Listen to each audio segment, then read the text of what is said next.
what do you guys want to do if you have a small budget or a low budget for marketing? You want all of your budget going to one campaign. We don't want to split it out or thin it out too much. Remember, when you start Facebook marketing, that your Facebook ads is going to learning phase, or your campaigns are going to the learning phase. If you split out your budget way too thin, you'll always be stuck in that learning phase, and Facebook would never know which ad works or not. You need an ad to get a lot of conversions, or campaign that get a lot of conversions for you to actually scale a campaign and knowing what works and what doesn't work.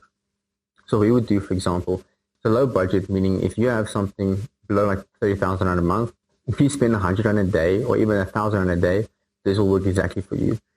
So what we will do is, if you take a budget, take 80 to 90% of your budget, depending. If you have 10,000 budget, take about 80 to 100% of your budget, give it to a content agency, let them create content for you, UGC videos, reels, images, etc. And in the next month, take the 10,000 rand that you have, if you have a monthly 10,000 rand budget, and run ads for it on those images that you've got and videos. So what we would do for our clients, for example, is we will create 16 to 20 ads or ad creators for you guys. That's UGC videos, reels, images, etc. Everything on your product itself that you want to sell. And then we will run all those 16 to 20 ads in one campaign. If that's spending 100 a day or 1,000 a day, it stays the exact same. The more ad creators you have, the better the algorithm works for you. Due to Facebook's new Andromeda update. The thing you guys want to test is, as soon as you run the 16 to 20 ads, then you have like a 2-week period where you're just watching the ads. So every day, log in. Make sure it's not catastrophically bad. What I mean about that is, if one ad spend gets like a lot of, if one ad gets a lot of spend and it doesn't have a purchase, you can switch that off. In my AI software that I'm currently creating, there is a calculator app that you can fill in your details for your product. For example, it's, let's say your product's 500 Rand, it has a 70% profit margin, calculates your break-even ROAS, it calculates your target spend that you want per ad. So let's say, for example, for 70% profit margin, I think the test spend is 280 Rand.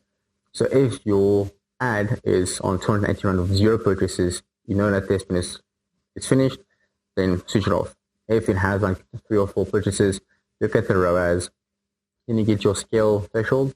So the calculator does calculate your scale threshold, which says if you, for example, for e-commerce brand, if your ROAS is, for example, 3.1 and that's your scale threshold, that means you can increase your campaign budget or take that ad into a scale campaign. Calculator app does everything for you guys. It is still in development, even with leads. Look how many leads you're getting in, see how many leads you're closing, because the whole thing about leads is you want to know what's your conversion rate. Meta ads won't give you the conversion rate itself. It will only show you how many people has booked or how many forms has been filled in. You have to decide, or you have to look at your own numbers. Okay, I've got like, let's say 10 form submissions and I've closed 5 people. So then you know you have a 30% conversion rate. Then you can know exactly what ads are performing well and what ads aren't performing. So e-commerce, it's easier to check because you can see the purchase conversion value on Meta ad itself. I'll actually show a whole display on how the purchase conversion looks and the leads look. So e-commerce is easy to do. I mean, you can see we spend 100 Rand, you can see the purchase conversion is 1,000 Rand, for example. So you can see that you're actually making money, you know your ROAS. If you have a break-even ROAS, you know exactly, when you're making money and when you're losing money.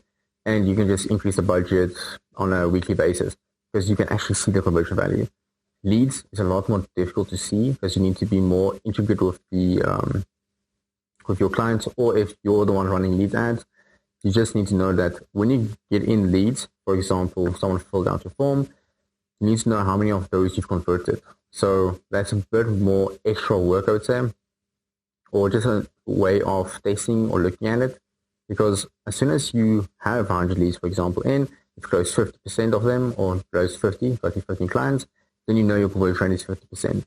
So out of those 50 that you've closed, you need to look at what was your amount of money that you've made. So is it recurring money? Is it a once-off payment that you've got? And that will give you the value of what you made. So for example, if you have 50 clients that you booked, that clients came in from those 100 conversions, you spend, let's say, 10,000 Rand, and those 50 people paid 1,000 Rand each. So you've made 50,000 Rand revenue. So without your ad spend, or your profit from ad spend is in 40,000 Rand. So that means it's a 1-to-5 ratio, or a 5x ROAS, because you spend 10,000 Rand, you've made 50,000 Rand, so your return on ad spend is 5x. For every 1 Rand you put in, you get 5 Rand out. Now you know, okay, cool, if I want to get 100 good clients, I just need to double my ad spend.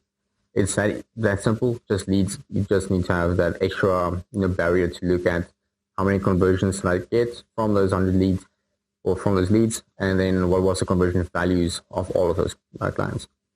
So guys, that's exactly what we do on a weekly to 2 week, or weekly to a bi-weekly basis. We actually every day look at the ads, make sure it's under our test spend, and make sure the scale threshold is where we want it, and also the break-even ROAS. We don't want to be below the break-even ROAS. So if you, for example, does do the 280 Rand test spend, you have a few purchases, but your ROAS is on your break-even ROAS, it's still not a winning campaign or a winning ad. Then you just remove that ad, create a new one. So every 2 weeks, we check, we pause, like let's say we pause 5 ads, then we create 5 new ads. We just continue, creating ads that works, creating ads with, pausing ads that doesn't work, etc. That's our full scale campaign. So just to run it back, you guys, it is you spend your create one campaign with one ad set, and then all 16 to 20 ads goes into another one campaign, and then on a weekly to bi-weekly basis, depending on your budget and conversions, you check the ads, make sure it goes on your test spend, and then your break-even ROAS. Make sure that if anything does look bad and it's like have a low spend but no purchases, just switch it off so that Facebook can distribute those budgets to the other ads as well. And about after a week or 2, you get another 5 to 6 more ads. Just keep on feeding the campaign more ad creatives. One day you'll create something and it will boom as soon as you're ready to scale. So if your ads are doing well and you want to scale, what we would recommend is every week, like on a Monday, there's more passive way of scaling. So once a week, just increase the budget by like 20%. If you're going to scale way too quickly, it's going to put you back into the learning phase. Price is going to drop, the purchase is going to drop, you're going to panic and then pause everything. It does happen, but just later on again, have the new test spend. And also with your scales campaigns, if you want to be more aggressive, you can do every 3rd day, increase the budget by 20%. But I would say between 20 and 40%. But for now, if you have a low budget, just increase by 20% once you make money. Make sure you're above your break-even ROAS and above the return on ad spend that you choose you want to make a profit on. If your break-even return on ad spend of ROAS is 1.37, and if you're at 1.4, you're not really making that much profit. You want to like 2 or 2.3 to make sure you're actually creating or you're getting a lot of profit in, and then you can scale the budget more and more and more. So guys, I hope this helped you guys. If there's any questions you guys have, please leave it down in the comments. Feel free to ask questions, please guys. I want to help you guys as much as possible. And yeah, that's me. Stop rambling on. If you guys are new to this channel, please hit the subscribe button. If you guys want to see someone build something from zero, I'm documenting this as well and teaching everyone about marketing or what I'm learning about paid ads. Thank you guys for watching the videos. See you guys next one.